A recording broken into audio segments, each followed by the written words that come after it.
Hello, beautiful. And what I'd like to know is what is good in your life today?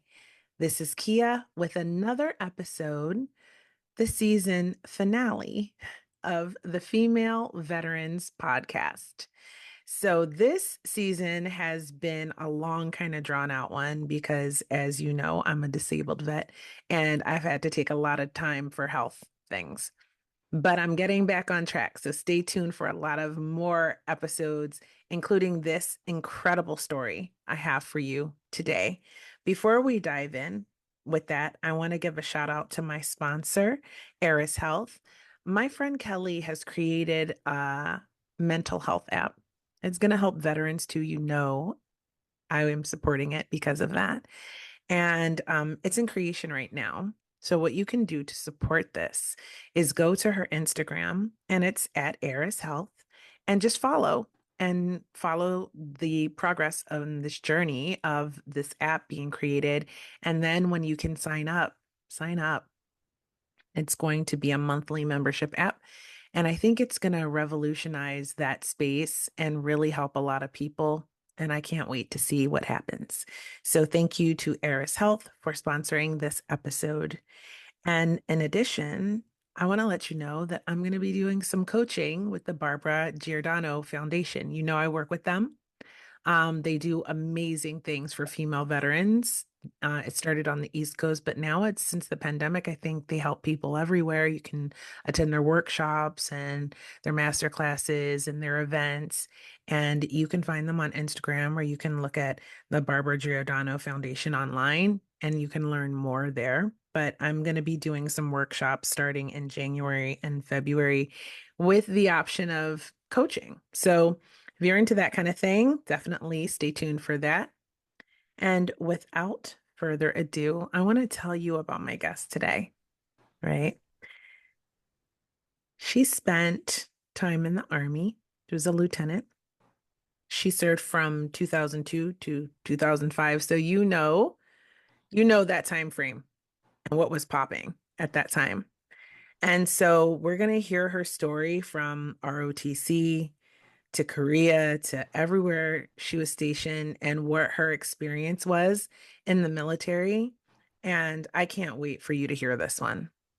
Uh, Her name is Oluwatosin. I hope I said that right. It's such a beautiful, unique name, like mine. My full name, Zakia.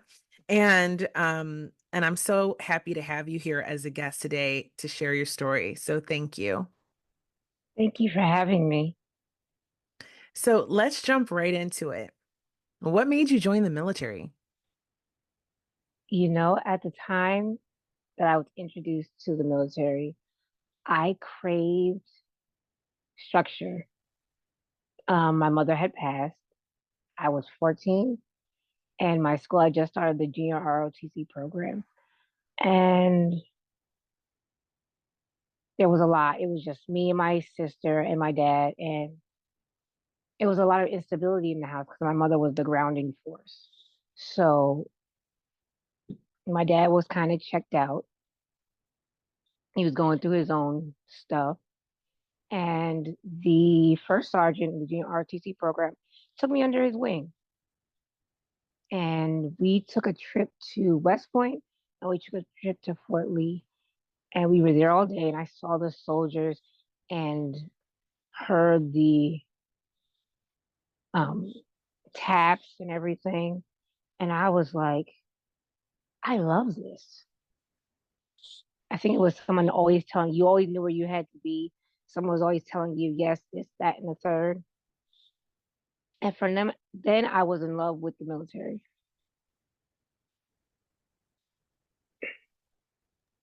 Wow. So that was the inspiration for joining. I mean, one of the reasons I joined was I was used to structure from boarding school, from private school. We had so much structure and we were so clean. So I thought, oh, this part's going to be easy. And since I'm so used to structure, it makes sense for me to go from structure to more structure instead of from so much structure into university, where I know seeing my behavior in the military, I would have dropped out of college. I would have partied my way on out of college. So fortunately, I went to the military and then I went to college later, right? When I was more mature and able to handle it more. So I Hmm. definitely feel that structure standpoint. What was boot camp like for you? Well, I didn't really do boot camp. We did You have officer field the training? officer basic course. Hmm. We So like did field field training. training every once you become a junior, you have to be contracted in the military. You either have to be in a reserve or National Guard unit and sign with them, or you sign up to be a army officer after you get out of college. So by your junior year, you're doing field training every Wednesday. We had to go out to we were in, I went to Virginia State University and they have a farm. So we were out on the farm in the bushes, crawling around. And our summers were not ours anymore. We stayed on campus and we trained all summer. We may have got a week or so off for break, but the first summer we're just training. And the second summer before your senior year, you go to, it's a leadership course. I can't, it's called LDAC now, but I can't remember what we used to call it. Advanced camp. We called it advanced camp. And you trained there for 6 weeks. So everything you were supposed to learn in college, that was supposed to be your penultimate um event. They graded you. They kind of rated you like they do in the military. You're either high, mid, or low. But as long as you passed advanced camp, you would be going to the military after you graduated. That's such a unique experience, you know. I I loved ROTC. It was so funny because I wasn't that keen on joining when I went to college. I kind of was like, yeah, maybe I don't know. And then I walked by the table the first few weeks of school, and they had a lieutenant who was the recruiting officer. And I don't know what she did, how she did it, because I wasn't planning on signing up. By the time I walked away from that table, I was signed up, and I was like, how? But I did enjoy it. I did remember why I love the military so much. There were a lot of older students that were there. They gave us mentors. Um, there was its own drama there. Weight, tape, like the military. We had to pass PT tests. Um, I am was and am a curvy girl, so we had to pass weight tape all the time, and we were under pressure to get our weight down. And me being the rebel, I had some of my friends crying and stressing out. Mind you, I had signed up to get a scholarship, but I was always the one who was upset we were essentially being fat shamed. So I would take cookies to formation and eat them where the colonel could see me. What? That's wild. That's wild. I have definitely, that's the first one for me. I've never heard anybody who was struggling with the weight requirements taking cookies and eating them. Well, that was the thing. Wow. I made tape. Oh, I okay. always made tape. And they were still like, well, you need to lose weight. And I'm like, no, I don't. I make tape. That was you can't tell me what to do, but of course they could. And I didn't like the fact that some of my friends were so upset and they would cry every tape. So that was my little act of rebellion. Um, There's I so made a much there's mhm, so much humiliation in that. I was just thinking, right? And trying to make weight because there was I remember there was one time that I had put on a significant amount of weight and I almost didn't make it. And kind of the comments that were said, there were kind of degrading. And I actually forgot about this completely till you started talking about this. And I remember that. And I also remember, so then I got into step aerobics on the base. There was this Chief James. If you ever hear this podcast, you were awesome. An awesome step aerobics teacher. I still love step aerobics, but I lost so much weight in one. So we did it in the fall and in the spring, right? And so by the spring, I was so fit. And then the comments were very different, but they were also kind of borderline inappropriate, mhm. right? So, yeah, I just remember that when you started talking about it. Yeah, it was every time I tried to work out to lose weight, I would just I would gain muscle. And the women in my family have large hips and thighs. So the only thing would change is that my thighs would get bigger. I'd lose weight, but my tape would change because I was gaining muscle. And the only place I was gaining muscle were in my hips and my thighs. Mm. Well, thick thighs save lives. They run in my Hmm. family too.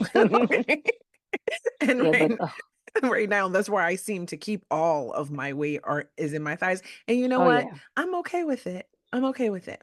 Yeah, Is I'm to the point now where I'm okay with it. Back then I was very insecure hmm and the comments did not help. For the longest time I thought I was bigger than I was. Oh, To this it's day sometimes I realize I'm in the wrong section because there's no way that's going to fit me because I'm too big, I'm too small for it. So like I still to this day I'll buy something in the store, get home and it's way too big because what do they call it? Body dysmorphia. it's real. I've It's a always thought I was struggle. bigger than I am. hmm I go both ways with that because I definitely, I mean, since we're talking about it, the military really didn't help a girl with eating disorders, right? Oh no. And so a lot of times with eating disorders, which I've had since I was 9, or struggled with, um, you have dysmorphia. And so for me, sometimes I look and I think I'm smaller than I am. That's how the weight sneaks up on me. And Hmm. then and then sometimes I'll look and I think a lot of times I think I'm way bigger than I am. And everyone's like, "What are you talking? You're crazy." Like, Hmm. what do you mean? You look fine, And I'm like, "No, I gotta get the gym." So but it's a daily practice. It's just like being an alcoholic or an addict, right? You have a disordered way of thinking that you Hmm. have to manage every day, one day at a time. And actually, that's how I've been managing and pretty well for I would say the last at least 10 years, 12 years, maybe a little more of with living with eating disorders. But up until then, it was a very disordered way of thinking and eating. And the military didn't help. Oh, not at all. I can see that. Oh. hmm So tell me, after ROTC and you got through all of those experiences, like you said, generally you liked it. Hmm. What was it like going on active duty for you? Well, we get the whole needs of the army speech when you're going into your MOS. So you can ask for whatever you want um as a lieutenant, but they go by needs of the army, how good you did at advanced camp, all of that. Um, it took us. We were assessed late because our paperwork was in the part of the Pentagon that was destroyed, and so they had to stick us places. The first issue I had was I was assessed for field artillery. And there are very few, well, then, I'm not sure about now, but there were only two slots for female lieutenants in the Army at the time for field artillery. So they had to find something else for me. I wanted to be a, I wanted to go to the S1 shop. That was something I thought I was good at, I was comfortable with. I ended up military intelligence, which I did not want, but it wasn't bad. I went to Fort Huachuca, Arizona, um, which is on in the desert on the side of a mountain. Out, I wouldn't say the middle of nowhere. There's a town, but it's a whole lot of desert. Um, it just wasn't something I was comfortable with. I learned it, but I did learn a lot there. Learned some things about the military that I didn't know. One thing that I would say through my entire time in the military, I wasn't prepared for the politics and for the dog eat dog mentality of lieutenants. When I was in ROTC of Virginia State, it was a very supportive atmosphere. They, the older cadets mentor the younger ones. They'll be like, hey, do this. Hey, you don't want to do that. When I left there, never got that anymore. There are people who you're doing something that you're gonna fail. They'll watch you do it. And then afterwards will tell you, oh, you're supposed to be doing this. Um, the our commander of the basic course, the officer basic course, was assessing me using the old standard for tape and weight. So he was trying to give me a counseling, and I said, "Sir, that I'm not signing that because that is not the right one." Well, he's like, "Well, I'm putting it in your file anyway." Nothing ever came of it, but I realized that was one of the things they wanted me to get on a plan and lose weight, and I was like, "Sir, I meet standard." Again, like I said, I wanted to be an S1. I knew I knew the standards, especially because I've been taped my entire time. Mm. There was very few females in my class. I think it was seven of us. So that was a challenge also. Um, You know what?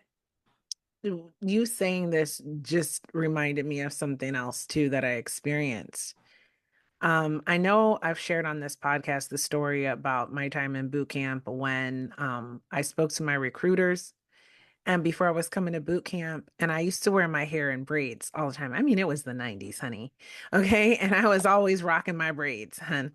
And so I said, okay, can I wear braids to boot camp? Because I was trying to get prepared. And they were like, oh, yeah, the standards just changed. You can wear braids. And I said, okay. So I got my new fresh braids done right before I went off to boot camp. And as you can probably guess, the first day of boot camp, when everyone's getting haircuts and stuff, they were like, your hair is out of rag. no, they, You need to get those braids out, or we're going to shave you bald right here, right now. And every single girl in my company, as it was called then, helped me take those braids down. Those braids were down in like 20 minutes. oh wow. It was crazy, but it was crazy because then, like, I have my natural hair and I had to like deal with that the whole time. Yeah. But that's not the only time. I was obsessed with my uniform. And when I became staff at Naval Hospital Great Lakes, we'd have uniform inspection, right? And so finally, braids were allowed. I was now staff. So I went and got my braids done. Now, just like you, if you're smart, knowledge is power. So, especially especially for someone like me and probably like you, like I'm a woman of color. Hmm. I am extra careful that I'm on my stuff. Unfortunately, it's just that way. You have to be. And yeah, and in the military especially. And so I knew what the regulations were for my braids, especially having experienced what I experienced in boot camp, right? Hmm. So I failed inspection. And this woman, excuse me, this woman, I think she was some, I think she was an officer, maybe. I can't remember. But she checked out my uniform and she failed me and I couldn't believe it. I was gagged. I was like, no, I didn't fail. Like I was outdone and I Hmm. challenged it. Like I went to go challenge it. I was like, no, like I know my Exactly. uniform is satisfactory, like above satisfactory. My uniform is always impeccable for inspection. Maybe not when inspection wasn't happening, but for inspection, I knew what to do, right? So I went and I challenged it and they were like, and I said, why did I fail? And they were like, your hair is out of regulations. I said, no, it's not. Just like you. No, it's Hmm. not. And we looked it up right then and there, and she was present, right? And they were like, "Oh no." I mean, I had already had to get like, they line you up and everyone who failed and they just go off on you, right? And I Hmm. had already had to go through all of that and everything. And I was hopping mad because I was like, I know I'm in regular. So I Exactly. challenged it and she was so mad. She was so mad. And then I kind of got labeled a troublemaker, but that's another story for another day. But I kept doing that my entire time in the military, challenging. Hmm. And I was a little bit of a troublemaker because of that, I think. Yeah. Well, sometimes you need to be. Hmm. Yeah. Um, I had issues. That's when I was at Fort Huachuca is when the first symptoms of I have a autoimmune disease. That's when I symptoms first started arising, but I didn't know what they were. We did our ruck march. I think we did 19 miles, and I had an asthma attack. I never had asthma. We got back to our it was cold out, and we got back in to where we were staying, and it was really warm in there. And I started wheezing, and I couldn't do anything, so I knocked on my um neighbor's door. That poor man, he was in his boxers, and I kind of fell on him. And as I fell, I kind of grabbed him. And I'm like, in my head, like afterwards, I was like, I really hope he doesn't take that personally. But he never said anything, so neither did I. Oh my God. Because that could have gone sideways. Right. I was like, but I couldn't. So they called 911. They took me. They couldn't find anything wrong with me. And I had altitude sickness. I was having trouble on the run. I passed, but barely. And it was like I never had issues before. I wasn't up there with those 8 minute milers, but I was always good. And for me to struggle with the run, I said maybe it's the altitude. So after that, I went to another thing. My name is unusual. A lot of times, and I think this is what happened, why I got field artillery. A lot of times people think I'm a boy. They think I'm a guy without looking down at the paper, seeing the F for female. And I was supposed to go to Seoul. And when I got there, they're like, oh, your orders have changed. We're sending you to Uijeongbu, which was by Camp Red Cloud. I don't know if you know anything about Korea. It's a lot closer to the DMZ, maybe an hour out, smaller town. It was near Camp Red Cloud, which was the home of the of 2ID. And I was like, okay, I got there, and everyone was surprised because they were expecting a male lieutenant. They had actually requested a male lieutenant. Yeah, that was fun. That was so much fun. So was there. I think that because a lot of the Army, and I know the Marine Corps does this too, a lot of you being taken seriously is your PT test scores. They're like, oh, you must be smart. You must be a great lieutenant if you have 300s on your PT scores.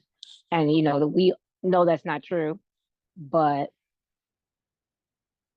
not only was I was one of three women in higher rank, but I was younger than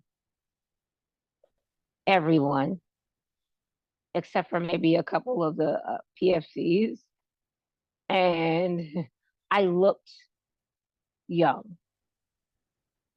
When I was in college, people thought I was in high school. So it was a lot. Can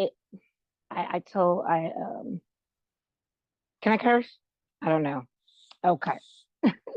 I was, my NCO just didn't listen. We would have tasks. They just wouldn't do it. And so I had to become a bitch for a few months, and it was exhausting. I had tried everything else, communication, little meetings before and after formation, and I was getting yelled at left, right, and center by my captain. And I was like, I don't get yelled at. I'm usually squared away, especially when it comes to paperwork. That's the one thing. My PT might be trash, but my paperwork was always good. And so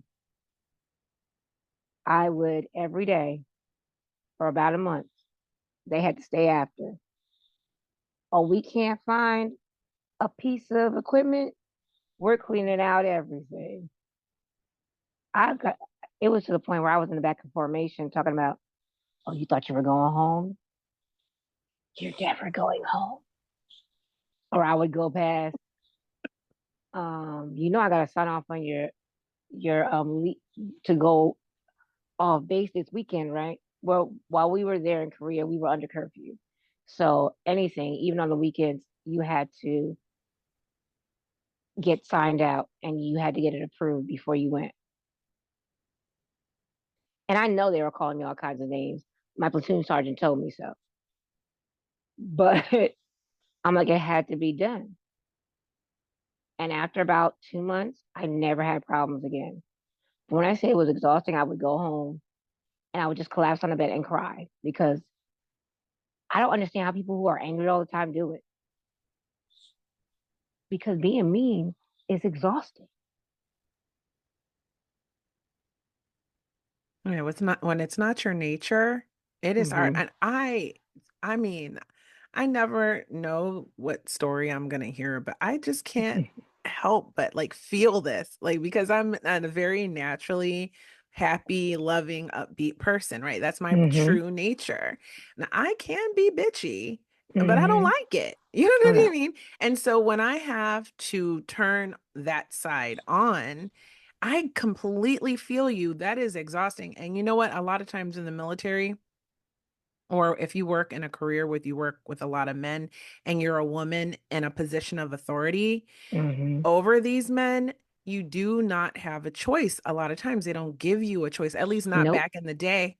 And so you had to turn on that side. And I really feel you when you're like, it was exhausting and it wasn't what you wanted to do. And just going home to cry, like, what a miserable experience that must Mm-hmm. have been for you every day, day in, day out. Just like, okay, now I have to like get gangster on these guys because they're Yeah. not, because I'm getting in trouble. Like, that's such a challenge. Like, were you able to move through that? Oh yeah. It took a little bit, and also some when a few of the NCOs left because their time was up. The ones I got in the new ones, I didn't have that problem with, and it was nice. It was very nice that I didn't have to deal with the condescension, I want to call it. Um, and that's another thing when I said that lieutenants And some of the people who should have been telling me, especially there were some African American female NCOs, senior NCOs there. And I was always used to the NCOs telling me, Lieutenant, don't do that. You know, getting me together. That's what I was told, that the senior NCOs, they're not going to let you look stupid, because then they're going to look stupid. Because there was a lot of stuff that, you can train all you want, but when you get there, that's not how it is. So I was doing stuff, you know, maybe not wrong, but easier way to do it, or I was looking silly. No one would say a word. They would see me do it. They wouldn't say a word to me. That's trifling. That Even is. so, yeah, right. Even something as little as where you could get your hair done, because one thing about Korea, first, there's a large African population. And also, Koreans know how to do people of color's hair. Wow, I I did not got know that. braids done when I was there, micros. I never did it again. But they hooked me up, and I was shocked. Wow. But if you don't know where to go, and I didn't, because I was just got there, wasn't supposed to be there. So I had that whole problem. I eventually got into a groove, though. I hated it for about the first 6 months. I wanted to go home. I didn't even care about it. Wasn't even so much I wanted to go home. I just didn't want to be in Korea. I enjoyed Korea. I just didn't like my job. I didn't like the people that worked there. Like I said, I was miserable because I had to be mean every day. Um, I was having problems with running. We were by we were by mountains, and they always wanted to run up and down hills. And I was like, ugh. But I eventually got into the swing of things, found a community of people who got along with, that would lift me up and I lifted them up. And then I started to like it. Um, and then started getting sick all the time. I would get up in the morning fine, feeling fine. I would go to formation, go to work. About halfway through the day, my chest would start hurting. By 5 o'clock, I was almost bent over because I felt like my chest was burning, felt like it was on fire. And I would go to sick call. They would send me to get an X-ray. The X-ray came up fine. And I would go home, go to bed. Next morning, I felt fine again. But that happened for a few weeks. Then I had pneumonia. And it was like, how did I get pneumonia? Got better. Still having trouble. Got pneumonia again. And it was still like, they sent me down to Seoul. They sent me to see if it was asthma. They sent me all kinds of places. But what they never did was a CAT scan or an echo. Had they done a CAT scan, they would have seen what the problem was. But I think that's when they started to think it might be was probably in her head, or I was malingering. Um, I could not pass my PT test, couldn't pass the run. And so I was stuck there. I was moved to headquarters company. My company was actually going away. So they had told us, when you're going to Korea, you're not going to get called up. I think about 2 weeks after they moved me to headquarters company, the new lieutenant had come. Um, so there was transition. I transitioned her.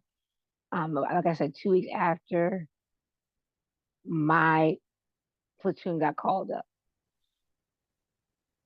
and I was watching them train. Those are my kids. Like, those are my kids, I say. I was with them for a year. I pushed some of them to go to sergeant school. I had a baby shower for one. Uh, it was, and when I was stuck decommissioning all the equipment, some of which no one, it was so old, no one knew what to do with it. They didn't even know what it was for. And they were training.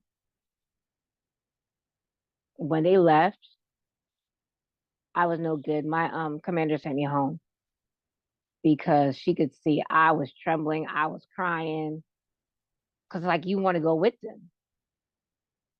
I was like, I can't believe I'm here and they're going. And if it wasn't for me and me thinking, because I didn't know what was wrong with me either, if it wasn't for me sucking, I would have been with my platoon and not stuck here, left behind. Oh, so sad. Oh Yeah. my God, that's sad. It took, I was there for another year. I helped decommission the company. They were like, well, maybe the military is not for you. And this is end of 2004. I was supposed to do 4 years active, and then I could choose to do more.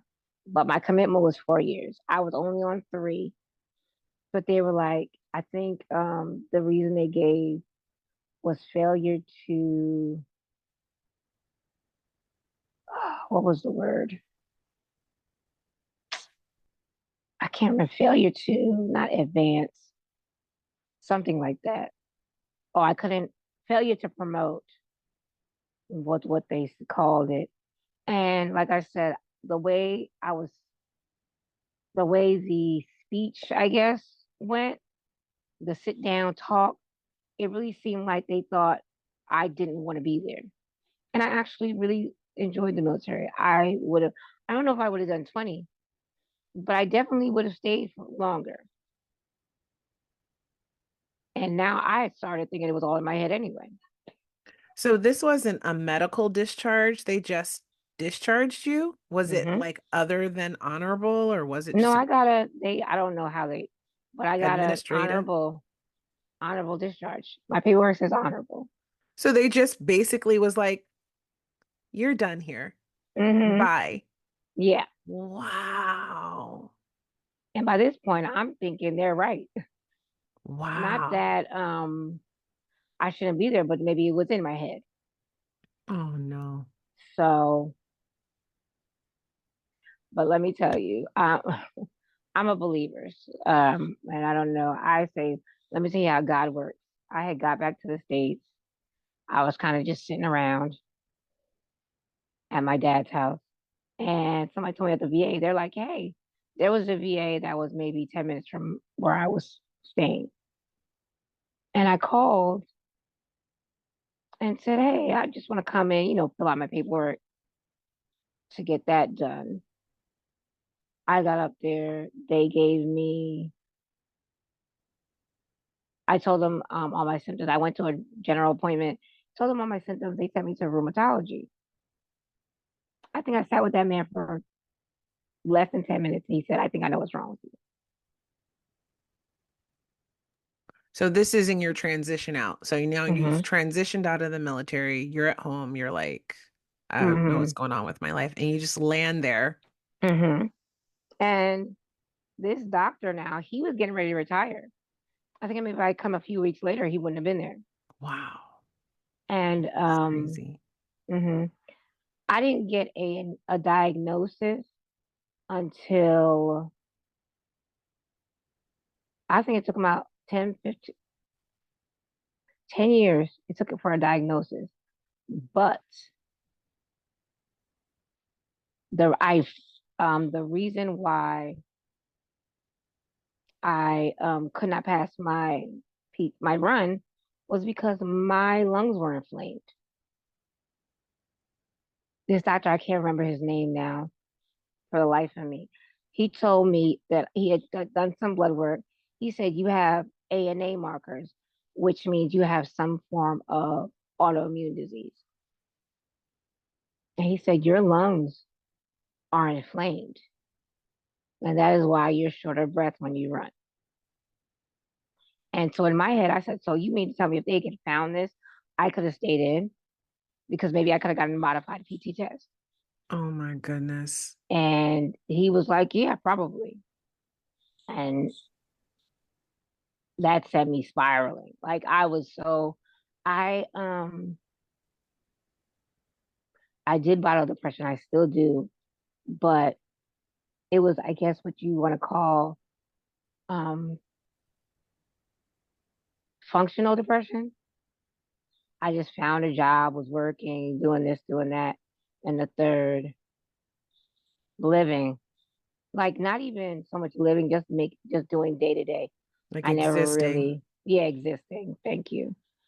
I was just like, because I enjoy, like I said at the beginning, I really enjoyed the military and I was not prepared. At least I would have had a plan, somewhere to go, somewhere to, I'm stuck at home with a degree, but I couldn't get a job in my field because I'm back in New Jersey and there is not a lot. And I was a history major. And if I wanted to do something in my field with a bachelor's degree, I would have to be maybe in DC. And I couldn't do that where I was. So I kind of just found a job doing something. Um,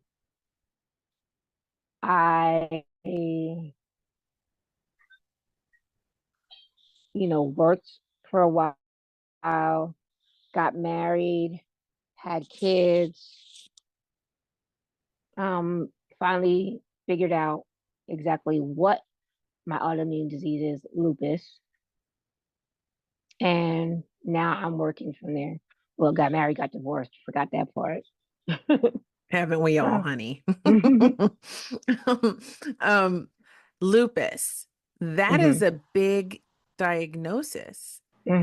And you say you got out, did it take you 10 years from being sick or 10 years after you got out to discover that what exactly it was that made you from sick? being sick. Hmm.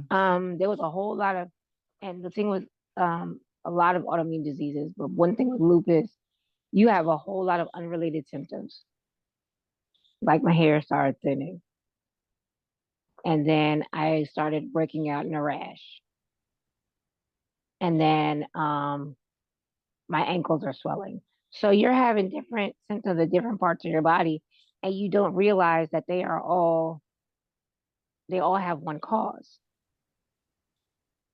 It wasn't until I was hospitalized because I had a flare up and a physician assistant was in there and he was very knowledgeable. And so I was running my symptoms off to him. He was like, yeah, that relates.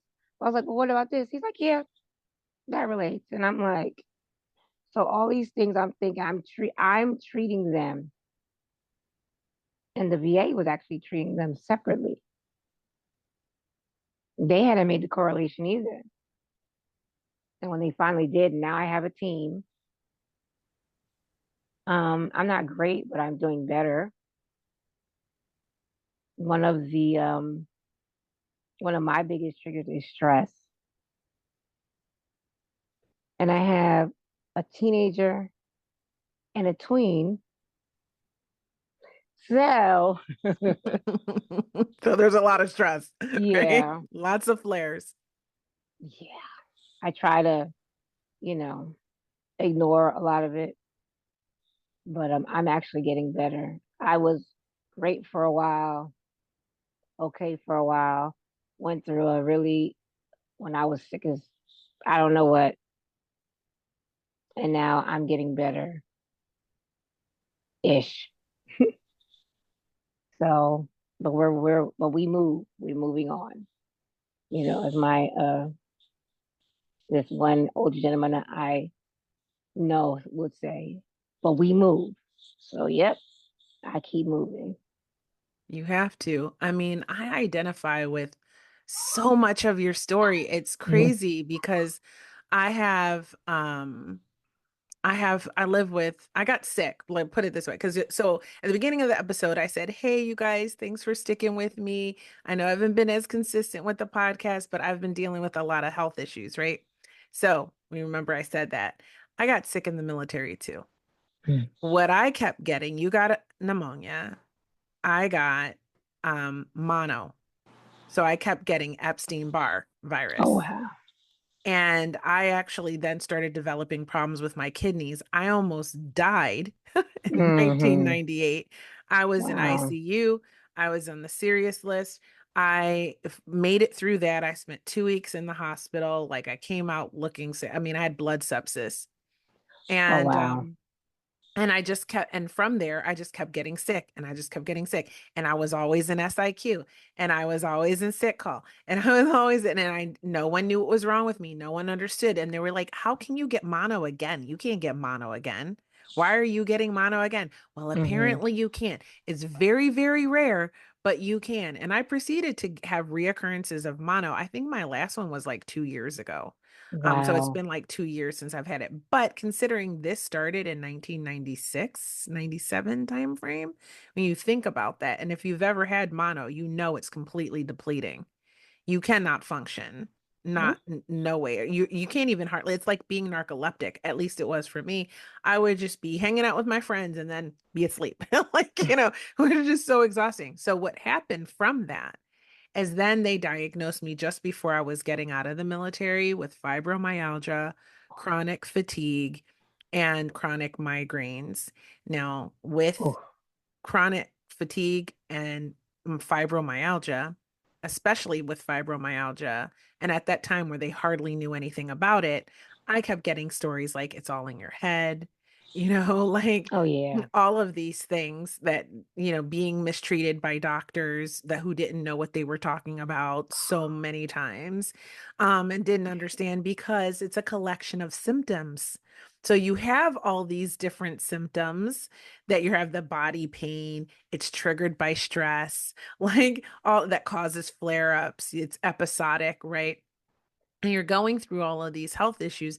Now, I made it through the end of my military experience without getting out for med boarded out or anything, which like probably was very fortunate.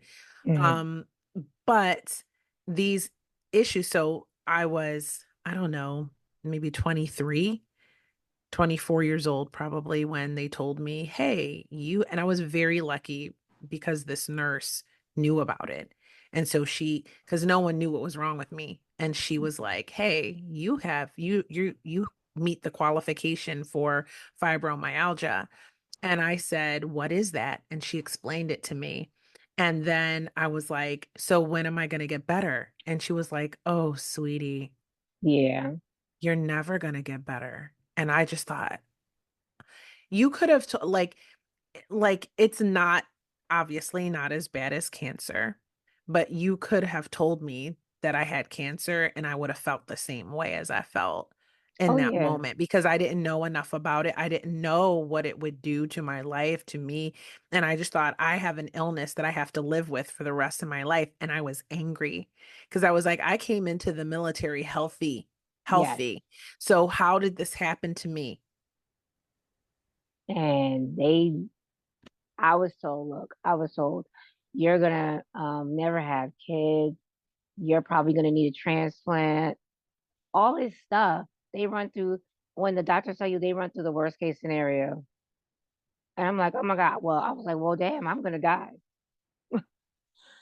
This is my point. Like you think, Hmm. how am I supposed to live with this? Like, I mean, it's not like being told, oh my gosh, you are gonna die. This is life threatening and you only Hmm. have this much time to live, right? So it's not as bad as that. But when you're Hmm. a young person and you were healthy and you're being told, hey, we don't know what's wrong with you, or hey, you know what, maybe it's all in your head, but you know how bad you're feeling inside. Hmm. People, and I say this all the time, is like, when I meet people, I have to tell them that I'm a disabled veteran. I know I don't look sick. I look Exactly. just fine to you, but and I am fine because it's very well managed. Most now, it took me like 20 years though to Hmm. figure out how to manage and not just exist, right? And Yeah. how to live a life with this illness, with these illnesses, and how to manage it and have my kids and be a wife and mother and like all of that stuff while living with this illness that cost me my first marriage, by the way. He Mm. didn't believe, he thought I was just, you could say I'm a lingerer. Like he thought I was just, lazy. Yeah. I've had Yeah. friends tell me they just thought I was lazy until they learned more about it. You know what I mean? So I was just, making up stuff. You know what I mean? Like I went to therapy because I was like, I have no life. Like it was serious. I can't even tell you Oh how yeah. seriously impactful this was. So when you tell me your story, like when I tell you I feel you, right? Hmm. It is just, and how you're treated in the military when you're not healthy and when you don't know what's wrong with you and you're always in sick call and all of that. It's just Yeah, and they're like, "Oh, you're here again." My commander wanted me to take a PT test, and I was still recovering from pneumonia. And I had was a lesson I'll never forget. And this is before I graduated. There was a gold bar lieutenant, they call them, if they were prior service and they went to college and were going to go back to the military. She said to me that she had broken her foot and that they had the battalion run coming up and they were trying to pressure her into running. And a senior auntie looked at her and told her, "Are they going to be there when you can't walk?" for real. And I never forgot that. And so when they were trying to tell me, "Look, you have to do this," and I was like, "No, I still have this many weeks left of recovery." I had gotten into a car accident. I had whiplash. They had me in a what do they call those things? Like a I neck brace. Yeah, I had to wear it. And let me tell you, My according God. to my soldiers, I was high as a kite Oh my because I God. was in pain. I had to go back to work. But they were like, Wow. "You were so agreeable on the medication. Anything we asked you, you'd say yes." I was like, "So basically, I was high and you took advantage." They were like, "Yep." Man, I would have too with my lieutenant. I'm not even gonna lie.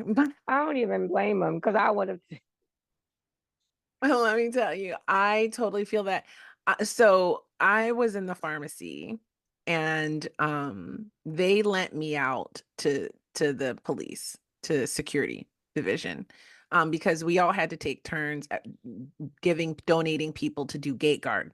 Hmm. So because I was there OJT on the job training, I was trying to see if I wanted to be a tech.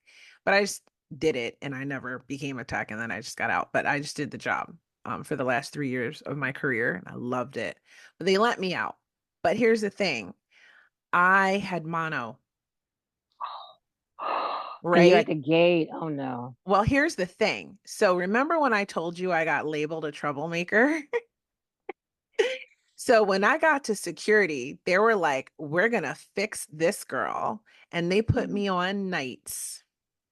So here I am with mono. Remember, I cannot stay awake. And they got me on night duty. What do you think happened? And I did it, did it, did it, did it, did it. And everything was cool. And I'd be just like nodding off in the gate and just wake Hmm. up and like wait. Fortunately, there's not as much people coming through in the middle of the night, thank God. Hmm. And I'd see the headlights would wake me up. But what happened was one day they had me on and I went home and I went to sleep and I didn't wake up. I didn't wake up for a 20 like a 24-hour period. Like I missed my entire duty. Oh wow. And I was considered AWOL.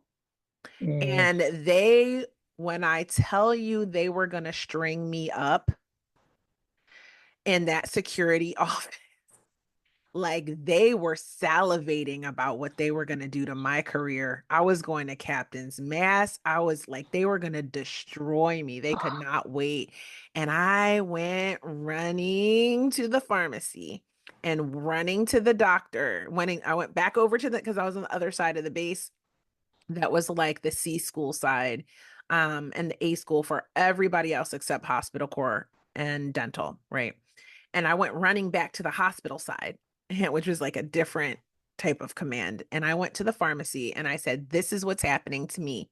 Okay. And I am sick and you guys know it. And you sent me over there. And now this is Hmm. what's happening to me.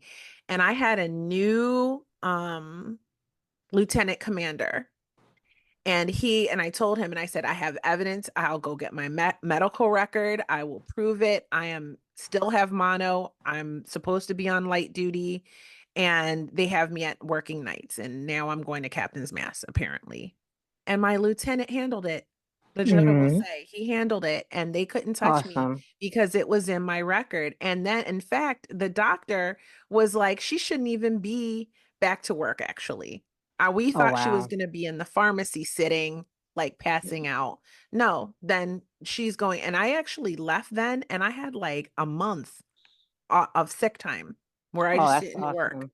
And that's how that ended up. But when I tell you they were gonna string me up, Yeah. girl. And they were gonna do all kind.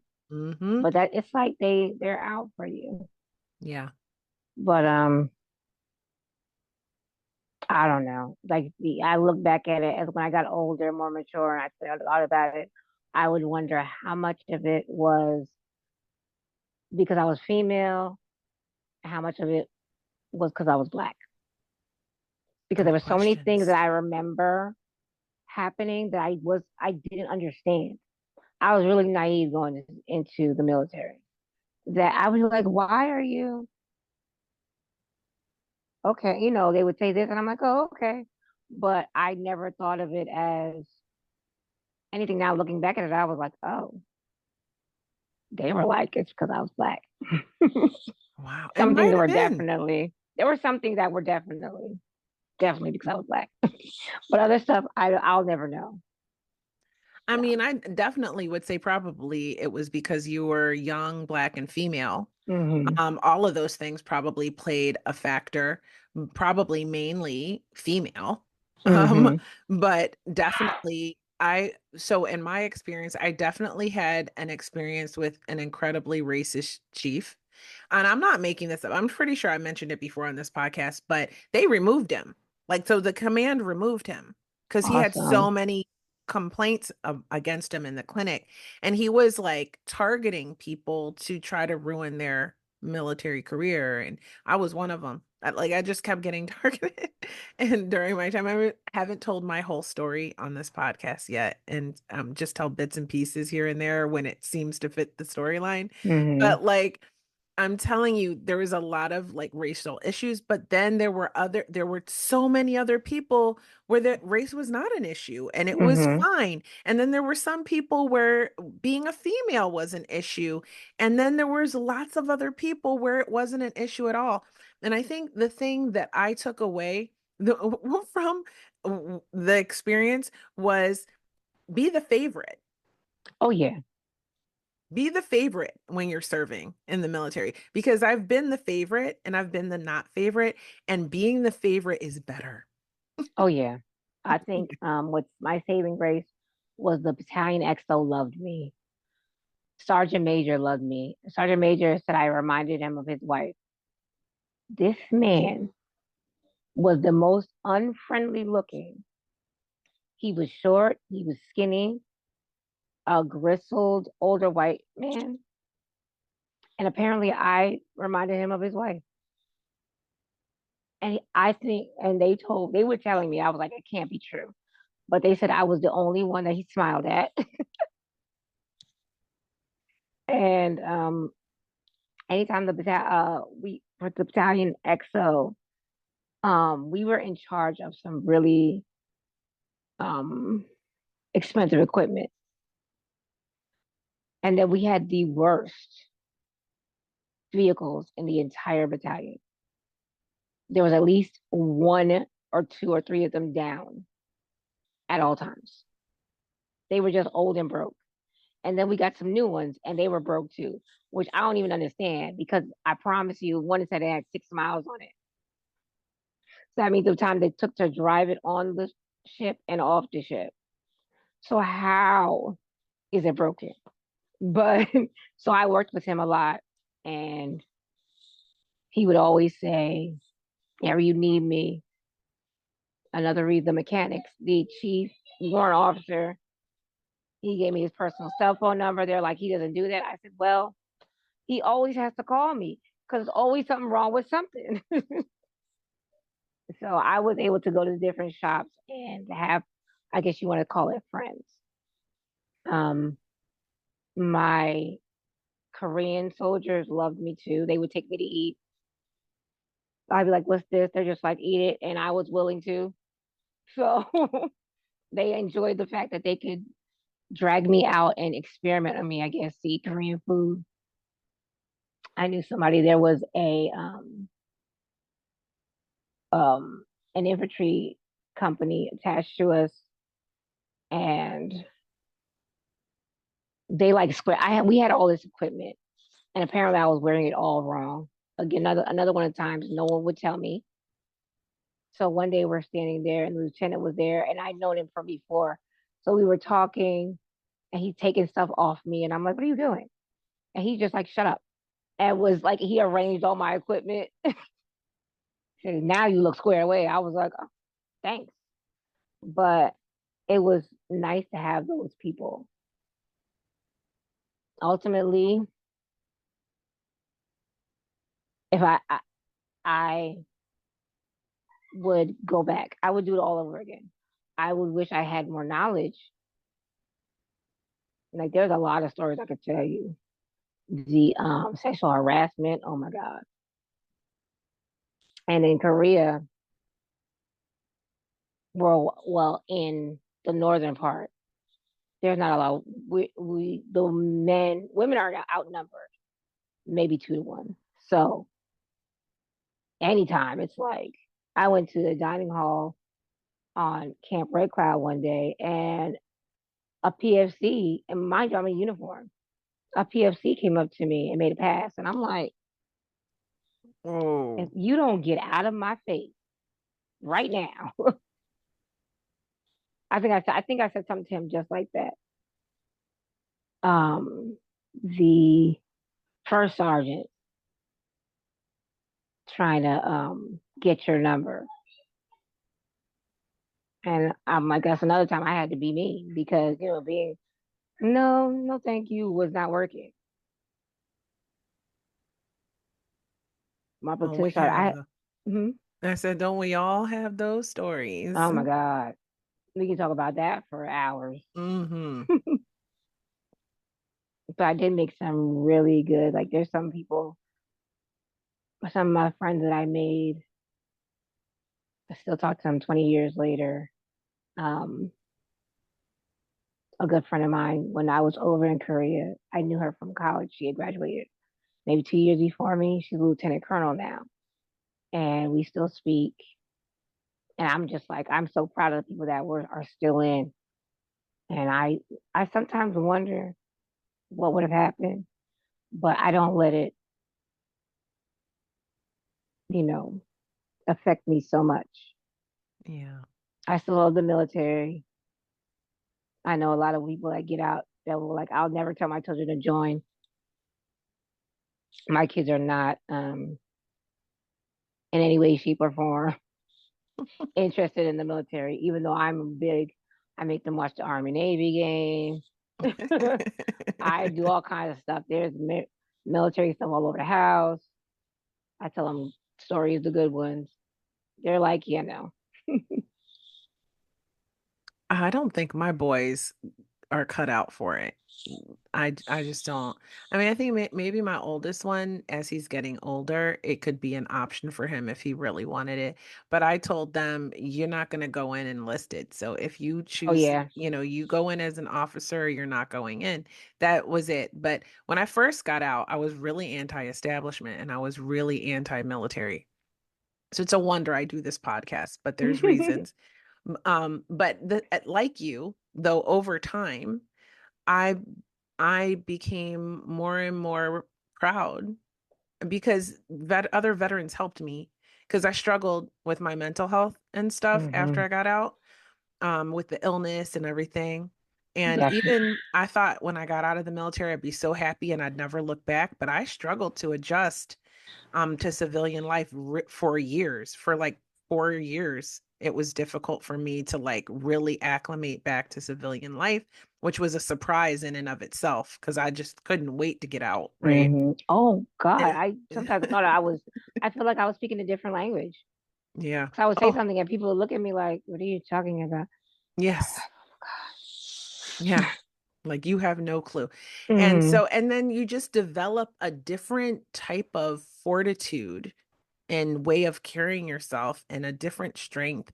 And you have a different worldview and you just have so much skills. You at Hmm. a young age than everybody around you. And Hmm. so it's so isolating in a way Yes. when you get out and you go in. For me, I decided, okay, well, I'm not going to go to pharmacy school because I just was a pharmacist basically for the last 3 years. I'm not going to pay to do what I've been doing. So I'm going to shift over into the corporate world and see if I can take these skills and use them over there. And what a mistake that was. I mean, I stuck it out for like 10 years, but I did not belong there because everyone around me was on such a lower, like different wavelength. When you Hmm. Their have that, mentality is yeah, like, yes. hmm So I definitely feel you. And I look back and go, you know what? What if I had not been dying to get out of the military? My peers are retired now. And I'm like, that's crazy. Like I would have been a retiree by hmm. now. And I'm so proud of them. But then I go, you know what? It just wasn't my path. The path I took led me to this, sharing your Hmm. stories, you know, sharing our stories. Yeah, So I'm still, look, I tell people will be next year, I will be 45. I'm just starting. I've just gotten to the point where I'm comfortable in myself. And if you notice, my hair is blue. I'm like, all the things I didn't get to do or I was too scared to do, I'm doing them now. ooh, I feel And that. and my kids are like, and I'm like, get over it. Nothing it's gonna stay this way. We are indulging in anime and Barbie right now. And like I'm coming to terms. I'm not all the way there yet because I did have PTSD, but I am coming to terms with my military service. And like I said, I had one friend who was she had a very hard, well, yeah, she had a lot happen to her in the military and she's very against. And I'm like, I don't care. I'd still do it. And if I somebody asked me, I would never say, don't do it unless you know you're not cut out for it. But if someone came to me and said, do you think the military is a great career? I would say yes. But you got to read the fine print. You got to talk to people and Hmm. get and listen to this podcast, especially if you're a woman. Um, Right. You can't just go in with blinders on because that's what I did. Me too. Oh, the naivete and the idealism that I went in Oh yeah. to the military with. When I started to realize that I would be like, oh, good things happen to good people, bad things happen to bad people. The military is a safe place. Hmm. There's lots of rules that keep me protected. People don't do bad stuff in the military because they're there to serve and protect this country. And they're the best people in the world because they have such an important job. When I got there and saw the shenanigans that were taking place, I was like, Man, listen. this is, and I just went wild. Let me tell you, I was like, oh, this is what we're doing? Okay, well, I'm gonna do my version, right? So, There's some stories. I'm like, I'm glad the statute of limitations are passed because I know. I'd be in trouble. I feel you. Some of the stuff I was doing on that base and off it. I mean, it did almost land me in the brig. Thank God I wasn't doing what they thought I was doing. But Oh, having that reputation as a troublemaker followed me and caused me more problems than you oh could wow. ever imagine, including almost my freedom. Oh So wow. that is another story for another day. But I definitely I definitely feel you on that. And I'm so proud of my service. And I'm so proud of it now. Like it's one of the best things I ever did. And my mom said that. She said you need that foundation for your life. And for a Hmm. long time I was like, why would you want me to go? But you know what? When I hear some of these stories on the podcast, I am grateful for the experience that I had. I realize I'm lucky, Hmm. you know. So okay, I just got to ask you, we talked about so much stuff and we got into all the good tea and all the stories that us female vets do when we get together. Um, and then, like I said earlier, so the veterans helped me when I was struggling with my transition. Veterans helped me and taught me to help veterans in order to feel better and to come through. And I identify with so much of what you said. Like I came into my own around 45 too. And I started doing pinup because when I was young, I was too insecure to model. And I Hmm. was trying to get into that a little bit, but every time I'd get an opportunity, I'd run from it because I was too insecure. You know, when you have disordered eating and you don't feel you don't have high self-esteem, bottom line. Yeah. And so all the healing work and all the work I've done on myself, I started doing pinup, right? And age is a number, right? Yep. You come into your own and you just start living all of those dreams that you wanted to live that you didn't get to live because you were young and you didn't know enough, or you were too afraid, or you were insecure. And now is the time. So that I believe that the second chapter of your life can be even better than the first one. So I'm super excited for you. And Thank you. my last question for you is what advice do you have for your female veteran sisters coming up behind you? The biggest things are have a plan. Don't just get out and wander aimlessly. Just like, oh, I'll be. No. When you have decided, and I know that majority of the veterans I know, they had 2, 3 years left. They're like, this is my last. I'm done. Start making a plan. When they have all those little seminars and all that stuff, go because you'll learn things there that you might not think would be important, but they will be in the future. That's what happened to me. There was a few things I'm like, I wish I had gone and done that because I would have been in a bit better position. Also, reach out to friends or colleagues that you had that got out before you because you're going to need somebody to talk to because you're going to get home. You may not be disoriented, but it's going to be lonely because you're used to people speaking the same language that you do, and you're not going to have that in the civilian world unless you come from a family of veterans. And we know, especially in the African American community, you either come from a family of veterans or you don't. There's no in between. So have somebody that you can talk to. And for some of us, set up your therapy appointments now so you have them right when you get out True because you story. know you're going to need it. True story. But if you think possibly you could have PTSD, maybe even a little bit, Hmm. get in If therapy you're right away. angry, if you're upset that you got out, if you weren't ready, get that therapy together because you may.